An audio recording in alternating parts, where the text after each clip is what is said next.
High guys, welcome to my channel foodie wise by Pooja. आज आपण मिरचीचं लोणचं बनवत आहोत. मिरचीचं लोणचं बनवण्यासाठी आपण छान फ्रेश मिरच्या घेऊ. मिरच्या छान अशा वॉश करून घ्यायच्या आहे आणि त्या सुती कापडांवर ड्राय करून घेऊया. मिरच्या छान अशा ड्राय झाल्या पाहिजे, कारण ओलसरपणा जर थोडा राहिला तर मिरचीचं लोणचं आपलं बेकार होऊ शकतं, खराब होऊ शकतं. त्यासाठी आपण त्याला छान असं ड्राय करून घेऊया. आणि त्याला कोणी मोठे काप करतात, कोणी छोटे काप करतात, तर मी छोटे छोटे काप केलेले आहे.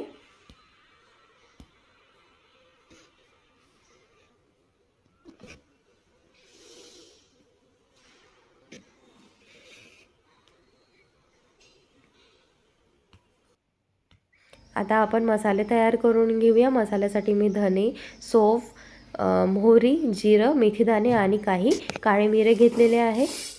ते एका पॅनमध्ये आपण थोडे गरम करून घेऊया. ते असं तडतडायला लागेल की आपण एका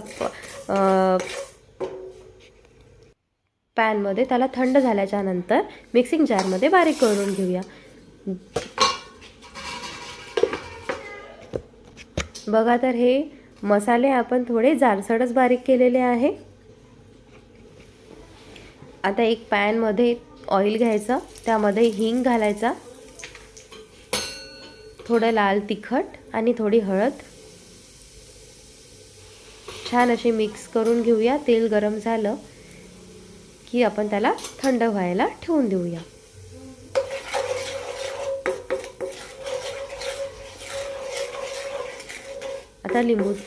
आता मिरचीचं लोणचं करण्यासाठी आपल्याला निंबाचा रस पाहिजे आहे. तर मी निंबाचा रस इथे पिळत आहे.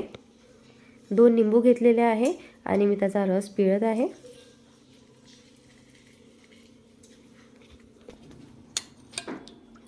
बघा, आता या निंबाच्या रसमध्ये आपण मसाले ॲड करून घेऊया. मसाले छान बारीक मिक्स करून घेऊया, एकजीव करायचं आणि त्यामध्ये मग मिरची ॲड करायची.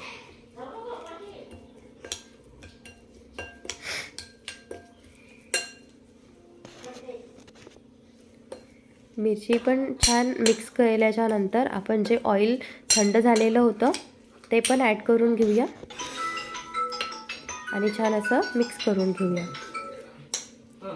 आता लास्ट मोमेंटमध्ये आपण मीठ टाकायचं चवीनुसार. 1 चम्मच मीठ टाकत आहे आणि आपलं मिरचीचं लोणचं तयार. मिरचीचं लोणचं कधी पण भरणीतून काढायसाठी स्वच्छ चम्मचच यूज करायचा, स्वच्छ आणि ड्राय चम्मच यूज करायचा. आणि डे टाईमलाच मिरचीचं लोणचं, कोणतं पण लोणचं डे टाईमलाच काढायचं, रात्रीचं काढायचं नाही. आता या भरणीला आपण स्टराईल करत आहोत. मी एका ताव्यावर हिंग घेतला होता आणि हिंग त्या भरणीमध्ये त्याचा वाफ गेली पाहिजे, म्हणजे ते स्टराईल झालं, थोडंसं क्लीन झालं. आता त्या भरणीमध्ये आपण मिरचीचं लोणचं जे बनवलं आहे ते भरून घेऊया. आणि जो पॉट आहे, जो भरणी आहे ती एअरटाईट कंटेनर असली पाहिजे.